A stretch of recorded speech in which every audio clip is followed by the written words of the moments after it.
Yeah, I think in the initial stages when you first start, it's very difficult to kind of think about planning, especially financially, to kind of sit there and kind of go, right, this is how much it's going to cost. But it's a very useful thing to try and put into place as soon as possible to work to budgets, because if you have no idea about how much you're going to expect spending every year and have no idea how much is coming in, then you really are out of control. You do end up dealing with a day-to-day cash flow. You're really just looking at your bank balance every day, kind of going, when's that due and when's that due out.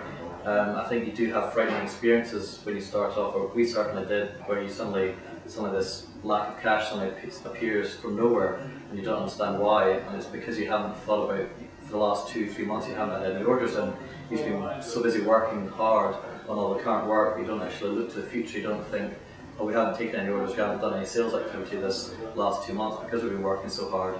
And suddenly you hit kind of a huge dip that takes a while, another 2 months to crawl out of.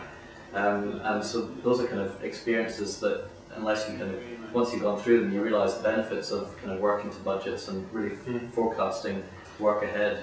And I mean, incidentally, like planning and like trying to look to the future, it doesn't stop the dips happening. The dips still happen, you know, the tough times still come about. But the benefit is that you can see them coming. You can put things in place. You can go see the bank manager before you need money. You can, you know, you can do all these things in advance. And actually, to kind of go to your bank manager and say, my bank balance is rosy, but next month or in 3 months' time, I'm gonna hit a bit of a pitfall, and I need a little bit of assistance to kind of get through a cash flow. But I'm quite confident that we're going to come out that dip at the other side. I've got all my figures, I've got my projection in terms of like where we're going, and actually you're sitting in a very comfortable, rosy position, speaking to the bank manager, who's more than happy to kind of help you. Whereas if you don't look to the future and you wait for the pitfall and you're right at the very, very, very bottom and you're not quite sure how you're going to get out because you can't see any further than next week, next month, the bank manager won't even open his door. He doesn't really want to know. Yeah. He's just kind of wasting money. And there's a lot of other avenues you can look at other than banks. I mean, we went to speak to the Princess Scottish Youth Business Trust, the PSYBT, and they're a very good source for helping young startup businesses. They'll give you the funding and they'll make sure that you have put some sort of financial planning in place, so you kind of do have a good idea. And one of the most beneficial things that we got out of that was a business mentor, an aftercare advisor. And he kind of came on board, and he was very kind of good at sort of making us think as a business rather than a kind of creative industry, a creative kind of bunch of guys straight from university with no knowledge, and it really made us kind of think about the planning and sort of putting budgets in place. So even when we came to the end of our kind of aftercare time with him, we took him on as a non-exec chairman and really had him in place as part of the business. And he had a vested interest in how well we did as well. So he sort of shared a passion about making us succeed and do really well. So just having that advice there has been a really good thing for us to look to the future and really focus on where we're going. Non-billable personnel is probably the most costly aspect of of the company. The support staff.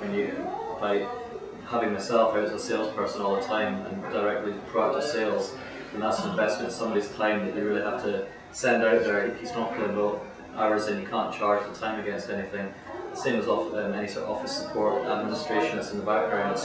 It's a vital part of the business, because without it, the business doesn't get driven forward at all. So you have to kind of really weigh up quite carefully if that's the right thing for the business at the right time, because if you bring it on too early, then you're not going to be able to fund it, because you won't have the right balance and the right ratios of billable people, non-billable people, which again comes back to the planning and the financial side of things. If you have to kind of weigh up the pros and cons of it.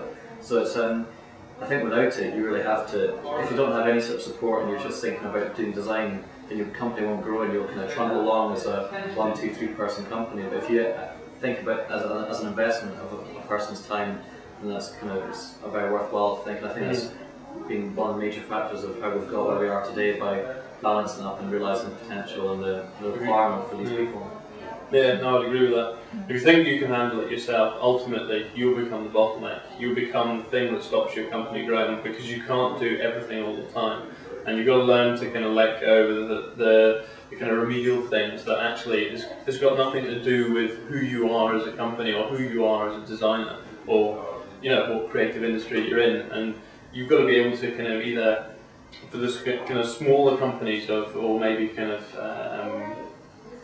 sort of solo designers, you've got to kind of trust a bookkeeper to kind of come in and do your books for you. You've got to you've got to hand over these things so they're actually not taking up any of your time. And yes, they cost money, but ultimately it's time that you can devote into developing where you want to go. For example, I mean, when we started, we sort of talked about myself and Robin just kind of focusing on design, and Nick kind of doing more of the kind of day-to-day running of the company. We're now up to 9 people, and that ratio still stands. There's just under 3 people. Nick looking for new business. We've got a girl called Ainsley, who basically runs all office administration, and then myself, who kind of looks more at the kind of planning of the company. And I would say only about, the ratio is probably between 40 and 20% of my time at the moment is actually built out to a client. The rest of that is kind of spent kind of focusing on building the company and kind of keeping all the elements balanced. And I think that that's probably the most costly aspect of our company, but one that's invaluable and one that has to be there in terms of having our company.